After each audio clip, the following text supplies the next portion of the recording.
Les podcasts de Nouvelle Acropole France. Entretien avec Gilles Farcet. La relation maître-disciple. Le maître ne présente pas des signes extérieurs de sagesse.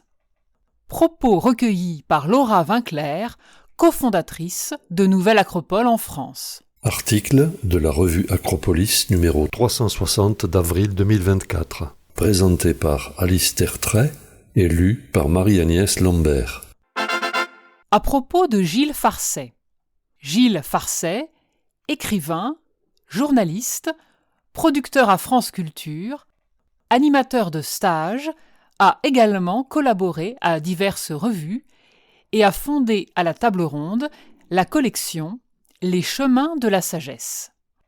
Il est l'auteur d'une quinzaine d'ouvrages, a travaillé aux côtés d'Arnaud Desjardins, qu'il a considéré comme son maître. Il se consacre, dans ses écrits comme dans sa vie, à une meilleure compréhension de la relation maître à disciple, située au cœur de toutes les traditions spirituelles. Dans le cadre du 50e anniversaire de notre revue, après Antoine Fèvre, nous publions l'entretien réalisé avec Gilles Farcet en 1995 sur la relation de maître à disciple. À quoi reconnaît-on un maître ? Y a-t-il des garanties permettant de ne pas se tromper dans son choix ? C'est une question très difficile et qui prête à confusion. On s'imagine souvent, en effet, pouvoir reconnaître un maître de manière quelque peu miraculeuse. Nous avons tous été nourris de ces histoires, d'ailleurs vraies, pour la plupart, où le maître, voyant le disciple se présenter à lui pour la première fois, l'apostrophe « Ah, enfin, vous voilà !» Si de telles choses arrivent, elles ne sont pas si fréquentes, surtout en Occident. En outre, le maître n'apparaîtra pas nécessairement comme un être rayonnant, surnaturel ou hors du commun. Outre Arnaud Desjardins, j'ai rencontré un certain nombre d'hommes ou de femmes que je considère comme des sages, rencontres racontées dans mon dernier livre. Dans la plupart des cas, ce sont des gens sur lesquels je ne me serais pas retourné dans la rue. Lors de certains moments intimes ou privilégiés, il arrive que le maître laisse transparaître un peu de ce qu'il vit intérieurement. Mais sinon, je ne crois pas à l'existence d'indiscutables signes extérieurs de sagesse. Le calme, le détachement peut-être. Oui et non. Nous allons appréhender le maître comme nous appréhendons le monde en général, c'est-à-dire à travers nos projections et notre mental. Comment pourrions-nous donc savoir ce qu'est le détachement ? Nous nous en faisons tout au plus une idée à la lumière de laquelle nous allons évaluer le détachement du maître. Et si la façon dont il manifeste son détachement ne correspond pas à notre attente, à notre représentation du détachement, nous allons être déçus et formuler des jugements. Nous pourrons ainsi nous tromper totalement, prendre pour détaché un homme qui ne le sera nullement et vice-versa. Il est vrai qu'avec le temps et la maturation, le regard se purifie et l'on devient mieux à même, non de juger, mais de tout simplement voir. Un disciple, ayant un peu de bouteille, si vous me permettez l'expression, ne se laissera pas abuser par le premier causeur venu, si impressionnant soit-il. Mais quant à reconnaître un sage, on dit que seul un sage peut en reconnaître un autre. Cela demeure en tous les cas une affaire intime et tout à fait subjective. Ce qui me frappe, moi, c'est le peu de distance que nous avons, de manière générale, vis-à-vis de nos opinions. J'entends par exemple X décréter que tel livre est excellent, très bien écrit, profond, et Y affirmer que ce livre est décevant. Peu importe qui a raison, ce qui me sidère, c'est que X comme Y ne puissent un seul instant mettre en doute leur propre jugement, qui pour eux semble définitif, prononcé d'en haut pour le temps et l'éternité. Et malheur à l'insensé qui dira le contraire. Nous conférons à nos opinions, la plupart du temps totalement subjectives, une valeur universelle et objective. Si cela est vrai pour un livre, que dire d'un maître ou d'un sage? Certains sont très choqués de constater, chez le maître, un comportement en lequel il voit la preuve de son absence de détachement. Mais d'autres considéreront cette même attitude comme un suprême témoignage d'amour et de sagesse. Je suis persuadé que le mental peut nous faire prendre des vessies pour des lanternes, nous faire voir l'avidité chez un homme généreux et la générosité chez un avare. Donc, le point sur lequel je voudrais surtout insister en réponse à cet aspect de votre question, c'est que nous nous imaginons, en général, être capables de voir objectivement. Or, c'est faux.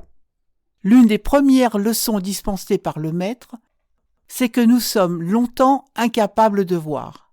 On me dira que c'est là la porte ouverte à tout. C'est ainsi que les admirateurs de gourous, disons discutables, en arrivent à justifier l'injustifiable, à conférer des comportements néfastes une aura de sagesse. C'est effectivement un domaine très délicat, mais la relation de maître à disciple ne répond pas aux critères soi-disant objectifs et rationnels sur lesquels notre société insiste tant. Quelles sont les garanties? Je dirais finalement qu'il n'y en a pas. C'est une entreprise risquée à l'image de la vie. Il est parfaitement possible que l'on se trompe. Mieux vaut se tromper et prendre une xème leçon que de rester tiède et indifférent. Aujourd'hui, nous prétendons vivre une vie intéressante, mais assurer tout risque. Ce n'est tout simplement pas possible. Il faut s'exposer. Cela dit, un maître véritable pose des garde-fous et c'est ce qu'il fait. Il ne nous entraîne jamais plus loin que là où nous pouvons aller.